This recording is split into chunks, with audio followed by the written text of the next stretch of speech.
What's up, guys? This is Nick Avenue. We're out here at Racetown 395 MX Park up in Adelanto, California. Getting ready to ride this beauty, the new 2018 CRF450R. We're going to do our first impression on it. As you can see, she's looking a little clean, a little new. Biggest thing here on changes, obviously electric start right here. It's going to be huge. A lot of the Japanese guys are coming out with them this year, trying to follow the mold of the Europeans.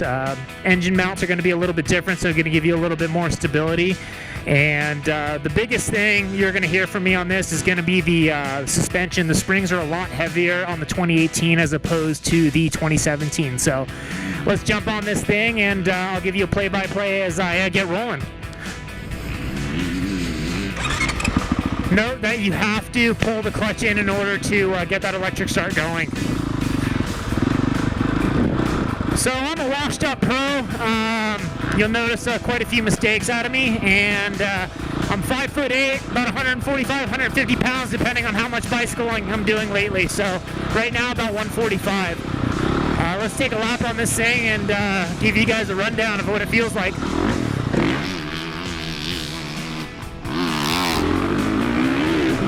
We actually sped things up on the rebound, both front and rear, which is allowing it to set a little bit better in the corners for me. And now it's making it a lot easier to turn the bike as opposed to before where we were kind of wanting the bike to stand up a little bit more. And now the bike's kind of just wanting to settle in and do its own thing where it feels very similar to the 2017 model now. So you'll notice that a lot of the cornering is just a lot smoother now, as opposed to before.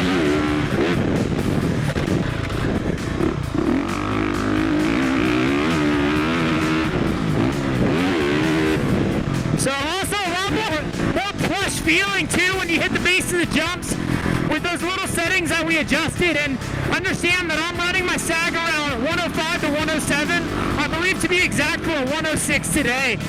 So these are just the little adjustments we made, and they made a big difference on the bike from a standpoint on the 17 to the 2018. As I said before, the biggest thing was the heavier springs that you're going to notice on this bike. And with minor adjustments that we did, not even spending that much time on them, I can already feel a significant difference. So as you can see, a lot has changed on cornering. Even speed through the straightaways on my riding has changed substantially from the previous times I've been out here. It's just allowing the bike to kind of do the work on its own and almost kind of fall into the corners. It's a lot easier now that we've done those adjustments on the front and rear end. So I think moving forward, you know, there's a lot of other adjustments we can make to the bike, but this is really a good starting point for us on the 2018. And as said multiple times, this bike is definitely one of my number ones from last year, and they've really maintained a good power band, and these bikes are built to last. You know, it's one of those things where, you know, if you're looking for the best bang for your buck, Honda's definitely at the top of my board. Coming from somebody who now has to pay full price for bikes like your general demo, it's always tough to make that decision on what bike is best for me, you know, what's going to last the longest, and Honda's always been a proven winner in that area.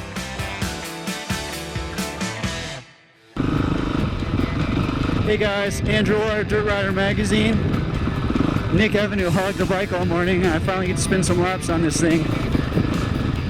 I rode the 2017 earlier, and I actually went to go hit the electric starter, and it wasn't there. So electric start's always good. And they also changed the stock map 1. They remapped it to make it a little bit softer, just right off the bottom, so you kind of get less jerk coming out of corners, which I liked. I definitely noticed it today, and it just feels a lot smoother, a lot more linear, not only off the bottom, but kind of through the whole power band as well. And it's just a little easier to ride. I mean, the bike overall is easier to ride, but it is noticeable on the 2018. And then for the suspension, they went stiffer on the front fork and the rear shock. And I definitely noticed that the front fork I do like better than the 2017. It just holds up a little bit better. I felt the 2017, if you came up just like a little bit short on a jump, it could really blow through the stroke, but such is not the case on the new bike. And then the chassis, they had some revised engine hangers, which may not sound like a big deal, but it actually does make quite a bit of a difference. The bike just kind of feels overall more compliant on just about everywhere. Actually, it just has an overall better feel. As I mentioned, I rode it pretty much back to back with the 2017 earlier, and yeah, I was very, very pleased with that.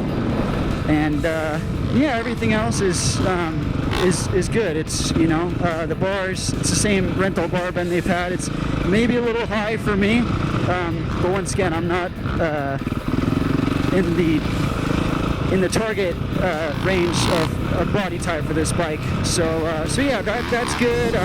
The clutch on this bike for some reason felt a little bit softer than the 2017. I don't know. I know the other one had about 35 hours on it. So this one is brand new this morning. It has probably just over an hour as of now. And yeah, levers are the same. Everything feels good there. Tires, the same Dunlop MX3S. I was definitely a big fan of the 2017 model. It suited me really well. I think not only my, you know, once I fine-tuned it, not only my body size and weight and type, but also just my riding style. I'm about a novice level rider in motocross, so it's definitely user friendly.